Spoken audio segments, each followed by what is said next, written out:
Hey everyone, Paul and Seamus here. I wanted to make a video and answer some of your questions. What do you think, Bodie? He's feeling it.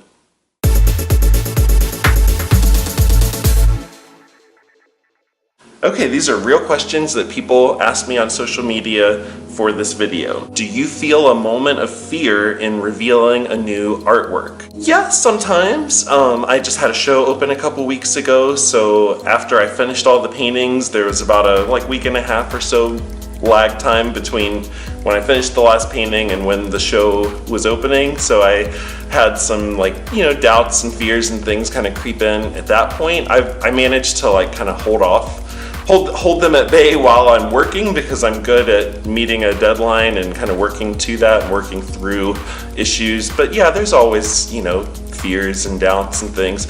I am very lucky because I started taking art lessons at a young age from a teacher named Linda, who some of you know from other videos, and she always made it more about the process for me. It was never like you have to make this piece of art so that other people will approve of it. So I don't really feel afraid of what people think.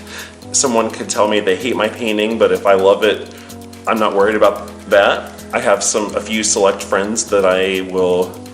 Hey, you're a select friend. I have a few select friends that I send my paintings to as I finish them and get their feedback and stuff like that. So that kind of helps too, because everybody needs to have community and other artists that they can communicate with and get feedback and stuff. So short answer is yes, I think it's pretty normal. Did anyone ever tell you not to be a painter because it doesn't pay and instead study something else like law or medicine?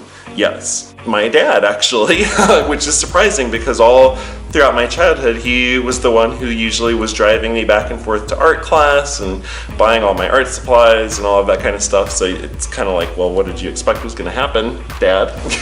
But by the time I was 17 and looking at colleges and stuff, I think he was really concerned because, the art world was so far outside of his area of expertise. My dad worked for the railroad, my mom worked for a mortgage company, so going into something like art seemed very impractical, and I'm sure they had a lot of concerns that I wouldn't be able to support myself and all of that. I did convince my parents to go to visit the art school with me, and I brought Linda, my art teacher too, who had kind of been mentoring me my whole life. And we pull up into the parking lot and we see all these kids come by with crazy colored hair and tattoos and piercings and stuff. And my dad's just looking at that and thinking, or saying, you can't go here. This is too crazy. This is not going to work.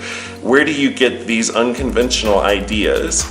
And then thankfully my teacher Linda was there, and she said to him, well, actually I think that he gets them from you, because my dad took an early retirement when I was really young from the railroad, and he stayed home and took care of my sister and me while my mom worked. And at that time in the early 80s, that was not something that a lot of Midwestern men were doing yet, so he was sort of a trailblazer in that way. So then she just kind of turned that around on him and said, he's unconventional because you're unconventional, and you've got to let him do his thing, go his own way. So he did. Anything you go into is going to be hard, it's going to be a lot of work, so you might as well pick something you love, and if that's art, then just go for it. I'm curious about your process. I see you do a smaller version of the piece and then work from that to make it bigger. How does that work? So normally what I do, I'll take reference photos most of the time, or if I'm working from a photo that someone's providing for me, I make sure I have permission from the model and the photographer and everything. But I like to compose my paintings in Photoshop. I do a lot of graphic design work and book cover illustrations and just digital art. So that's an easy tool for me, and I can throw different backgrounds together and play with the composition and stuff until I know exactly how I want it to look. So that's a lot of times in my painting videos, you'll see a small picture that I'm looking at and painting from. That's my Photoshop mock-up that I've made. And then once I don't follow it religiously, by the way, but it's a starting point, and it gives me just something to look at and react to, and then I'll print that out and put it next to me, and then sketch it onto the canvas and start painting. That's my way. I think every artist has to figure out whatever is going to be the easiest, smoothest way for them to get an idea from their head onto the canvas or onto whatever it is they're working with. Okay, do you have a favorite Dolly song? That's a tough one. That might be the hardest question here, because if you know anything about me, you know I love me some Dolly Parton. Probably whatever is new from her is what I love, because right now I'm currently obsessed with the music that she is putting out she has a new movie coming out next month called Dumplin', so there's these new Dolly songs. She just did a duet with Sia that I'm obsessed with currently, so that's what I'll say is my favorite today. How does it feel to be so fabulous? I promise I did not write that. Seamus, how does it feel? It feels great. Did you ever feel in order for your art to be accepted, you had to adapt to what was popular, or did you always have confidence in what you were doing? Thank you for being an inspiration. I've been following you for a while, and you've helped me pick up my brushes again and do what feels good to me. That's awesome. You definitely should do what feels good to you, because I think when artists try to create something in order to please somebody else, you can usually tell that. You can tell their heart isn't in it, that it's not genuine. And I think, again, it kind of goes back to the early art lessons that I had. You know, whenever you teach a kid anything at a really young age, it just becomes ingrained differently. Like when you teach children a second language when they're young and formative, it's just easier for their brains to kind of absorb all of that. And my second language was painting. So I was brought up having this opportunity to express myself creatively, and it was never about, you know, trying to please anybody else. My teacher would encourage me to tell stories and be creative and make art that I loved. So that's just a part of who I am and why I make art. I don't think that I kind of suffer from that lack of confidence in the same way a lot of other artists who maybe started later seem to. But there are definitely a lot of, you know, pressures and people telling you to do different things and all of that. So it is important to just kind of like reconnect with why you do what you do. And so as an example, I'll tell you, I had someone, an influential person in the art world who was working with me at the time, told me that I needed to just paint big faces. That nobody wanted anything from me but big portraits. And so I kind of like thought about that a little bit. And then if you saw my latest show, Promised Land, you'll see that I turned a lot of the figures backwards. So we were looking at the back of their heads or, you know, hoods or whatever, because I was intentionally kind of rebelling against what that person had said. I don't think anybody has a right to tell you what you should make, what you should create. You have to do what you love and then find the people that connect with that. And anything else is not going to be genuine, and it's not going to be something that's fulfilling. And if that's the case, why even do it? When painting a nude person, do you look at the penis? I was waiting for some good questions like that. I mean, if they have one.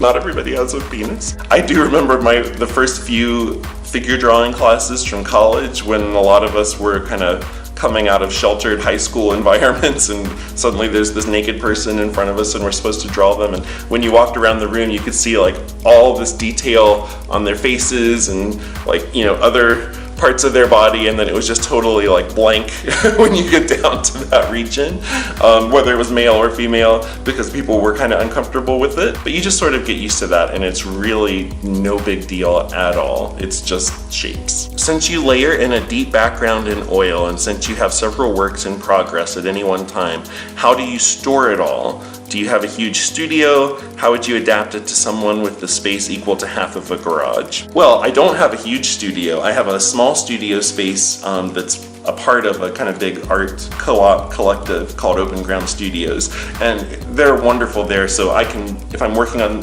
several paintings and they are all wet and they don't all fit in my space, there's extra wall space around the studio where I can kind of hang a few while they're drying so I can work on another one. But you just make do with what you have. I mean, I've worked in my garage before, I've worked in our living room before I had my own studio, so you just have to kind of adapt to what you have. But maybe it's time for you to look around in your community and see if there's an art studio space that you could join. What is your best feature? What is the one you would love to change? My best feature is my big goofy grin. See? The one I would love to change, I wish that I had like super thick, luxurious hair that wasn't thinning and receding by the day. Did you go to art school anywhere? Yes, I went to Columbus College of Art and Design. What are your plans for Thanksgiving? We're going to a friend's house for dinner on Thanksgiving Day, and then we're going for a little romantic getaway for the long weekend because Dennis and I have both been super busy lately, and we just need to have a little escape. How old were you when you realized you had talent and that you wanted to do art? I was 3 years old when I started taking art lessons from a local artist, Linda Regula. All I did was sit and draw all the time. I don't know why that was the case, but that was just what I loved.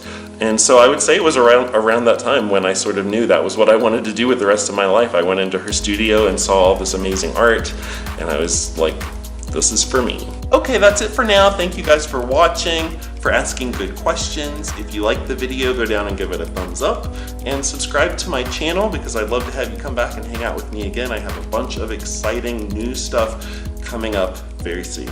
All right, until then, see ya.